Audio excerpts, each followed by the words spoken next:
Всем доброй ночи. Итак, друзья мои, вот уже несколько дней пытаюсь выставить этот ритуал, никак не получается. Много дел, постоянно руки не доходят. Итак, очищающий костер. Я вам много дарила ритуалов, которые убирают застой, убирают безденежье, убирают какие-то препятствия с дороги. Они все рабочие, они все сильные. Но у каждого, естественно, своя энергия, знаете, память крови, родовая память. Поэтому каждому человеку подходит свой заговор, свой ритуал. Именно по этой причине я и отдаю и дарю много различных работ для того, чтобы у людей был выбор. Если что-либо такое не подходит, значит, подходит другая работа. Кроме того, не забывайте, что каждому подходит своя стихия. У кого-то срабатывает замечательно ритуалы, связанные с огнем. У кого-то очищение солью срабатывает быстрее, у кого-то с землей, у кого-то замечательно получается с водой. Поэтому, учитывая эти особенности в том числе, именно по этой причине я выдаю различные работы и различные направленности. Итак, перед вами вольт женский. А вообще свеча, свеча вольт в виде женской фигуры. Такое продают, вы можете такое заказать, купить. Можете сами сделать вольт. Но, естественно, для мужчин это мужской вольт, для женщин женский. И он должен быть похож на человечка. Половые признаки не обязательно, но похоже на человеческое. 2 руки, 2 ноги, то есть человек, голова и прочее. Слепить можете сами. Друзья мои, в работах, в ритуалах для практиков там есть такая особенность именование вольта или по-другому называется крещение. Оно к христианству никакого отношения не имеет, но как бы инициализация этого вольта. Но там совершенно другие работы. Там берется мумиё человека, иногда фотография сжигается, перемешивается и подготавливается или изготавливается вольт. Иногда эту фотографию оборачивают вокруг свечи и сжигают по-разному. Вам это не обязательно, но есть несколько обязательных условий. Первое. Вольт может быть любого цвета, здесь разницы никакой. Первое. Вы должны на нем, на этой фигурке восковой, написать свое имя, дату рождения. Полное имя по паспорту. Не так, как вас называют или как ласкательно, полное имя по паспорту. Обматываете черной ниткой. Вот таким образом, чтобы вот были обмотаны руки, ноги. То есть вы показываете некое такое препятствие в жизни. Понимаете, как человек говорит, меня как по рукам и ногам связали, у меня ничего не получается, я ничего не могу сделать, за что не берусь, ничего не выходит и так далее. То есть это жизненные препятствия. Я вам уже говорила и объясняю много раз. Люди, которые пользуются моими работами, у них все может идти замечательно, отлично. И как только они отличились тем, что у них удачная полоса началась, а люди наблюдательные, прекрасно видят, замечают перемены в вашей жизни, может начаться зависть. У вас может кто-то побывать в гостях, после этого вы можете почувствовать, что у вас как будто бы удачу украли. И такое может быть составляющей. То есть все шло нормально, все хорошо, застой. Зависть, сглазили.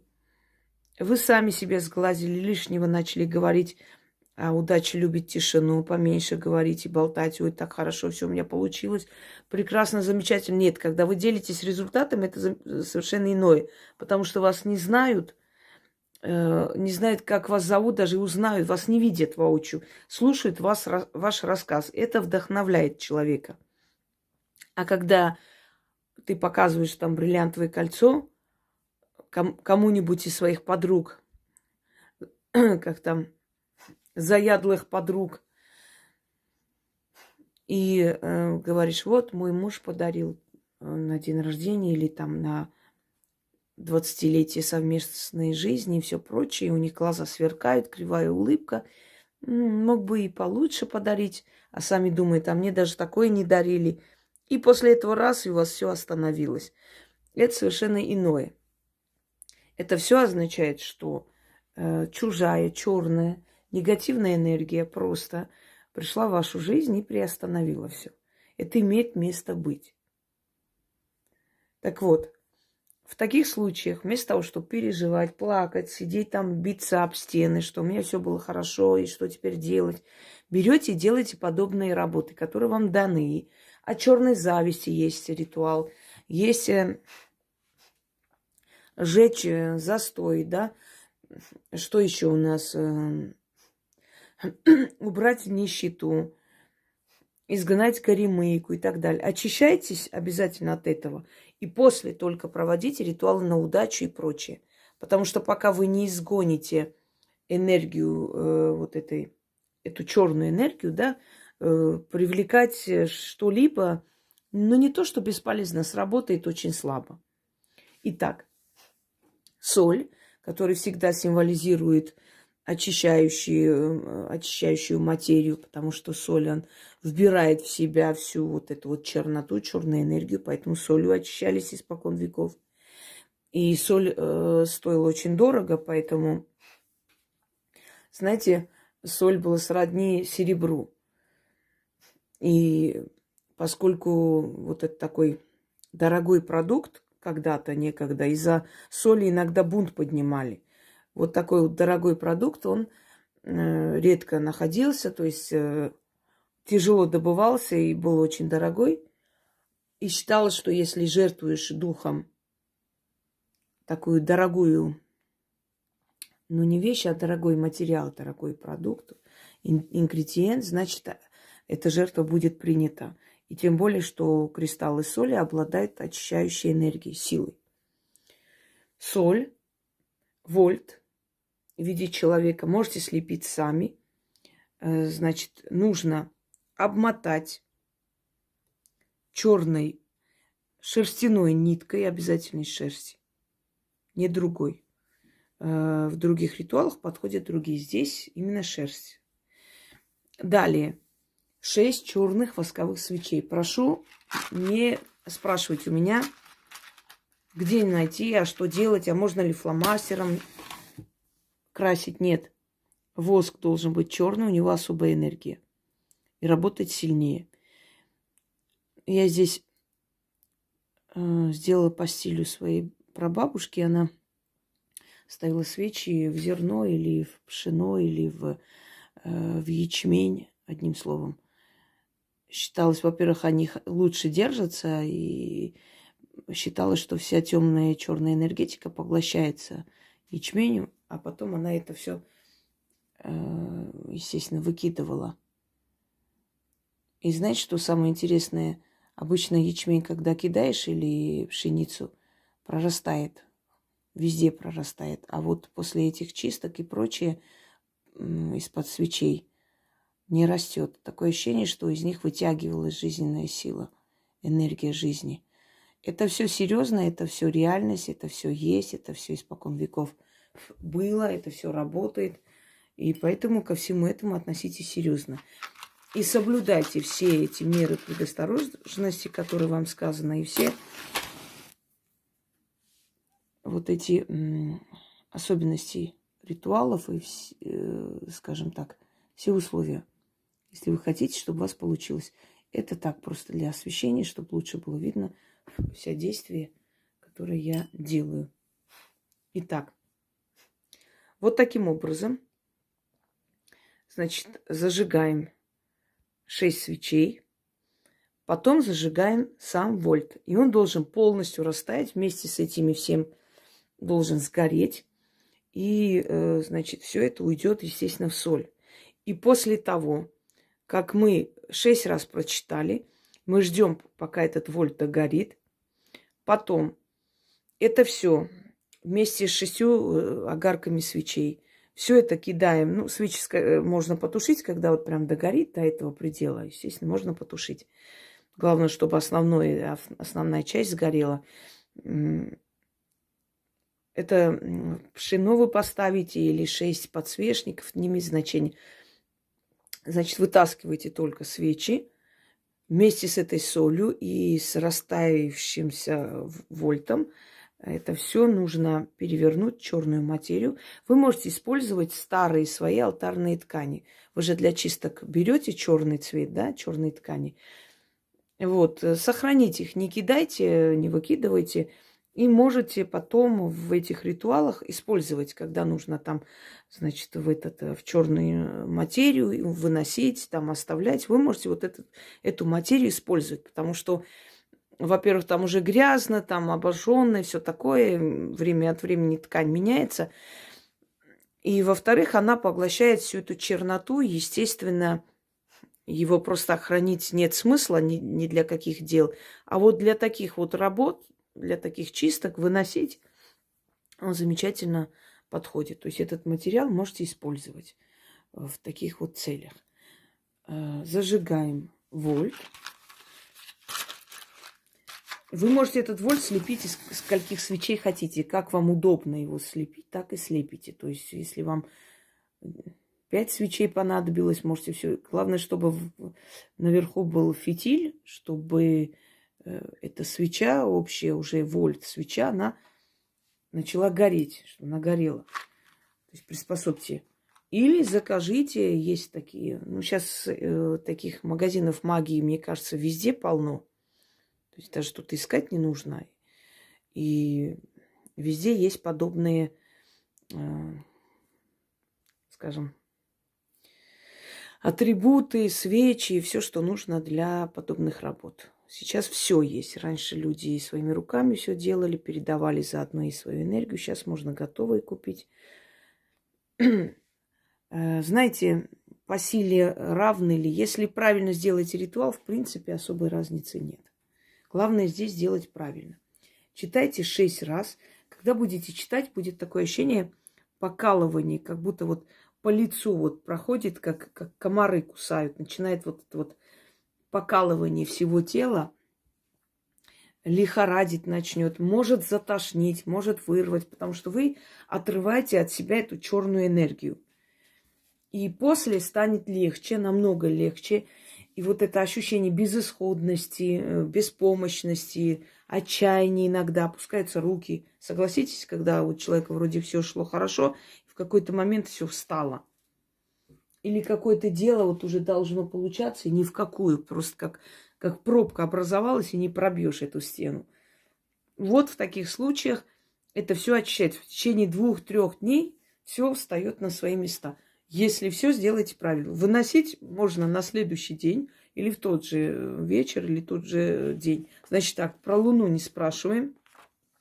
Открываем мой видеоролик и смотрим. Луна в магии. Если бы Луна была важна, я бы сказала, мои работы, в принципе, в основном, они созданы таким образом, чтобы человек не ждал какого-то цикла, да, лунного цикла для того, чтобы провести. Поскольку деньги нужны всегда, и защита нужна в любое время, ты не можешь ждать какого-то особого времени для того, чтобы что-то для себя провести. Согласитесь? Поэтому они созданы именно,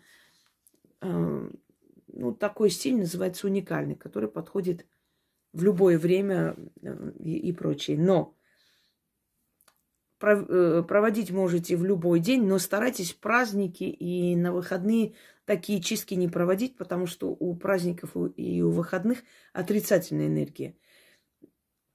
Потому что мы знаем, что человечество в основном праздновать не умеет. Это пьянки, это, скажем, скандалы и прочее. И у праздников и выходных энергия не очень хорошая. То есть неподходящая. Но если прям вот не втерпёшь, можно провести, но сработает не так. Не так сильно. Ничего плохого не будет, но он не так сильно. Постарайтесь избегать праздников и выходных. И, провести в темное время суток. Это обязательное условие. то есть ночью, глубокой ночью, вечером, когда еще солнце не взошло или когда уже солнце село. В это время особенно сильно получается. Начнем. Костер жертвенный, огонь спасительный, к тебе обращаюсь. Плитку, что мне дорогу закрывает, отжигай. Невидимые препятствия сжигай, испепели. То, что связало меня по рукам и ногам, что меня на месте держит и идти не дает. Костер жертвенный, пылай. Искры жаркие на 4 стороны метай. Дороги мои огнем расчищай.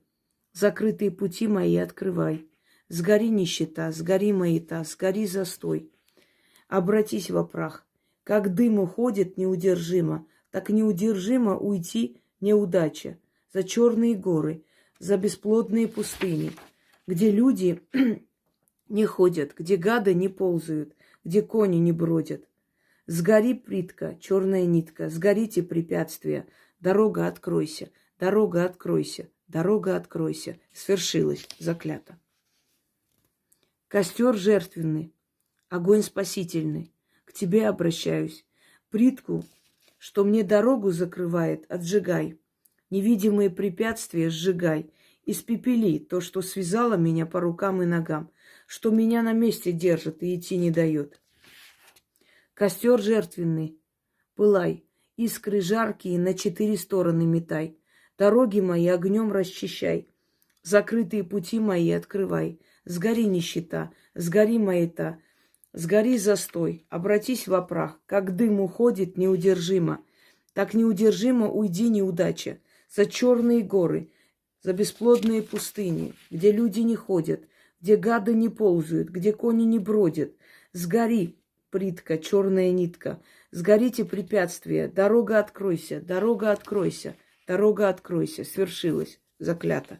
Немного кружится голова в такой момент. Костер жертвенный, огонь спасительный, к тебе обращаюсь. Плитку, что мне дорогу закрывает, отжигай. Невидимые препятствия сжигай. Испепели то, что связало меня по рукам и ногам, что меня на месте держит и идти не дает. Костер жертвенный, пылай. Искры жаркие на 4 стороны метай. Дороги мои огнем расчищай, закрытые пути мои открывай. Сгори нищета, сгори маята, сгори застой. Обратись во прах. Как дым уходит неудержимо, так неудержимо уйди неудача. За черные горы, за бесплодные пустыни, где люди не ходят, где гады не ползают, где кони не бродят. Сгори плитка, черная нитка, сгорите препятствия. Дорога откройся, дорога откройся, дорога откройся. Свершилось, заклято. Костер жертвенный, огонь спасительный, к тебе обращаюсь. Плитку, что мне дорогу закрывает, отжигай. Невидимые препятствия сжигай. Испепели то, что связало меня по рукам и ногам, что меня на месте держит и идти не дает. Костер жертвенный, пылай. Искры жаркие на 4 стороны метай. Дороги мои огнем расчищай, закрытые пути мои открывай. Сгори нищета, сгори маята, сгори застой, обратись во прах. Как дым уходит неудержимо, так неудержимо уйди неудача. За черные горы, за бесплодные пустыни, где люди не ходят, где гады не ползают, где кони не бродят. Сгори, плитка, черная нитка, сгорите препятствия, дорога откройся, дорога откройся, дорога откройся. Свершилось, заклято. Костер жертвенный, огонь спасительный. К тебе обращаюсь, плитку, что мне дорогу закрывает, отжигай. Невидимые препятствия сжигай. Испепели то, что связало меня по рукам и ногам, что меня на месте держит и идти не дает.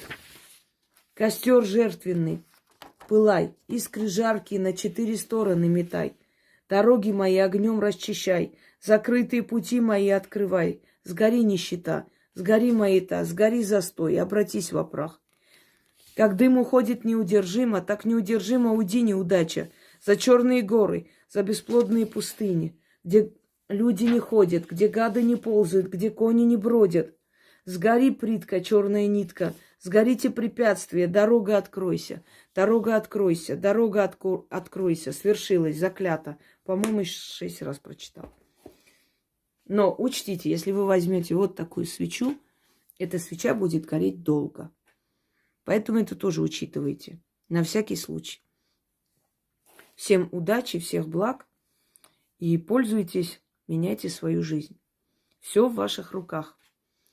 Просите, и силы вам помогут. Всем всего хорошего.